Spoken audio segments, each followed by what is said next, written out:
পর্যালোচকে আপনাদেরকে স্বাগতম। এই পর্বের বইয়ের শিরোনাম দক্ষিণ পশ্চিম রণাঙ্গন 1971, লেখক মেজর রফিকুল ইসলাম, পিএসসি, প্রকাশক সুচয়নী পাবলিশার্স।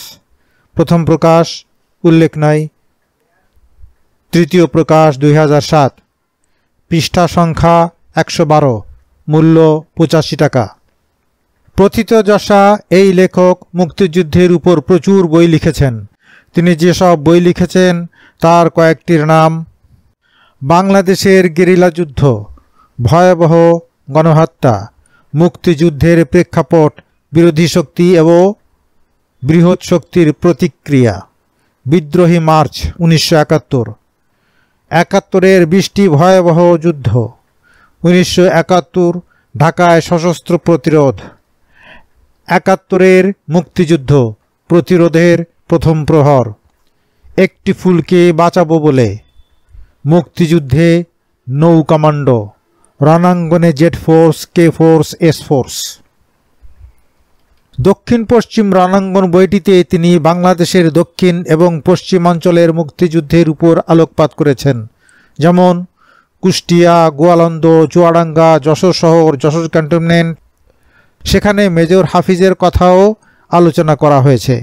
এছাড়া গোপালগঞ্জ, বরিশাল, পিরোজপুর, ফরিদপুর ইত্যাদি অঞ্চলের মুক্তিযুদ্ধের উপরও আলোকপাত করা হয়েছে এবং আরও আলোকপাত করা হয়েছে মুক্তিযুদ্ধের 8 নং সেক্টরের যুদ্ধের ইতিহাসও, যদিও সেটা খুবই সংক্ষিপ্ত আকারে।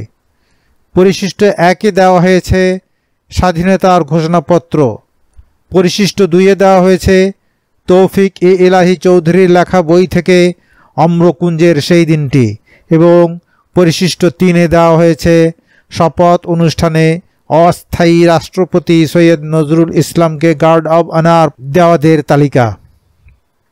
সবশেষে গ্রন্থপঞ্জি।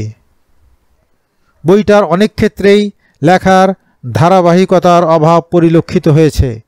বইটা প্রকাশের ক্ষেত্রে সর্বত্রই অযত্নের ছাপ সুস্পষ্ট। মুক্তিযুদ্ধের বই এত অযত্নে এবং দায়সারাভাবে করা ঠিক হয়নি।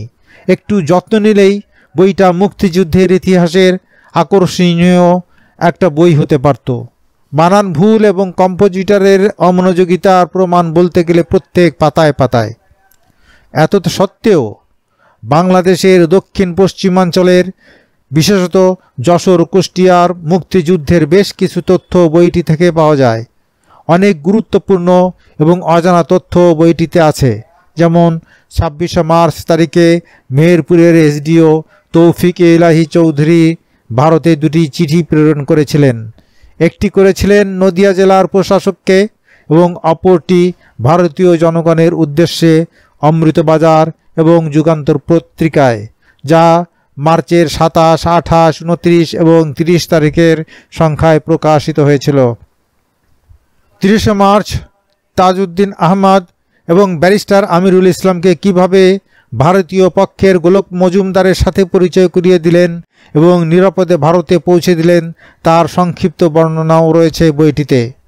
অত্যন্ত সংক্ষিপ্ত আকারে বিভিন্ন ঘটনার বর্ণনা দেওয়া হয়েছে, ফলে বিবরণের অসম্পূর্ণতা বইটি সর্বত্রই পরিলক্ষিত হয়। খুব বেশি সংক্ষিপ্ত হবার কারণে অনেক ক্ষেত্রে সম্পূর্ণ লেখাটা অনুধাবনেও কষ্ট হয়। তারিখের ধারাবাহিকতা রক্ষা না করায় অনেক ক্ষেত্রে লেখাটি জটিল হয়ে পড়েছে। কোথাও কোথাও এমনভাবে লেখা হয়েছে যেমনভাবে লেখা হয় ডায়েরিতে সংক্ষিপ্ত আকারে। পরবর্তীতে বিস্তারিতভাবে লেখা হবে ধারণা করা হলেও সেটা আর লেখা হয় নাই। মনে হয় নোটটা যেভাবে লিখে রাখা হয়েছিল ঠিক সেভাবেই তুলে ধরা হয়েছে।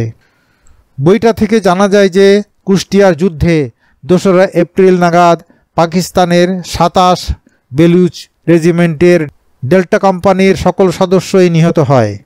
এপ্রিলের প্রথম সপ্তাহে মুক্তিবাহিনী কুষ্টিয়া, যশোর সেনানিবাস বাদে ফরিদপুর, পাবনা, রাজশাহীকে মুক্তাঞ্চল হিসাবে ঘোষণা দেয় এবং নিজস্ব সিলমোহরও তৈরি করেছিল প্রশাসনিক কাজে ব্যবহারের জন্য।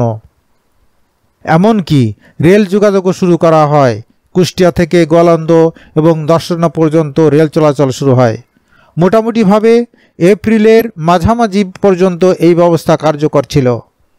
এছাড়াও বইটিতে আছে অসীম সাহসী বীর মুক্তিযোদ্ধা আব্দুর রৌফের গোপালগঞ্জে দুঃসাহসিক বিভিন্ন অপারেশনের বর্ণনা। আরও আছে মোংলা পোর্টে ফ্ল্যাটে মুক্তিযোদ্ধাদের আক্রমণ এবং বিপুল পরিমাণ সমরাস্ত্রের দখল। শেষের দিকে ৮ নং সেক্টরের যুদ্ধের অত্যন্ত সংক্ষিপ্ত কিন্তু প্রায় সকল যুদ্ধের বিবরণ দেওয়া হয়েছে। এখান থেকে জানা যায় যে ৮ নং সেক্টরকে 7টা সাব সেক্টরে ভাগ করে যুদ্ধ পরিচালনা করা হয়। বইটিতে যে উপশিরোনামগুলো ব্যবহার করা হয়েছে তা হচ্ছে দক্ষিণ পশ্চিম রণাঙ্গন 1971, কুষ্টিয়া পুনর্দখলের পরিকল্পনা, ভারতের সাথে যোগাযোগ, গোয়ালন্দ প্রতিরোধ, চুয়াডাঙ্গা কুষ্টিয়া যুদ্ধ সম্পর্কে মেজর আজম চৌধুরীর ভাষ্য, কুষ্টিয়া যশোর সশস্ত্র প্রতিরোধ সম্পর্কে আরও কিছু তথ্য, যশোর সেনানিবাস, যশোর ও গোপালগঞ্জের প্রতিরোধ যুদ্ধ, যশোর সেনানিবাস ও অন্যান্য স্থানে প্রথম বেঙ্গল রেজিমেন্টের তৎপরতা সম্পর্কে মেজর হাফিজের ভাষ্য, সশস্ত্র প্রতিরোধে বরিশাল, গৌরনদী প্রতিরোধ, মংলা পোর্টের শ্রমিকদের প্রতিরোধ, ফরিদপুরের প্রতিরোধ, ৮ নং সেক্টরের যুদ্ধ। যদিও এই উপশিরোনামটি ছাপা হয়নি, তবে প্রকাশিত বিবরণ থেকে এটা সহজেই অনুধাবন করা যায়। এই পর্বের এখানেই সমাপ্তি। আশা করছি পরের পর্বেও আপনাদের সঙ্গ পাব। সেই পর্যন্ত সকলকে ধন্যবাদ।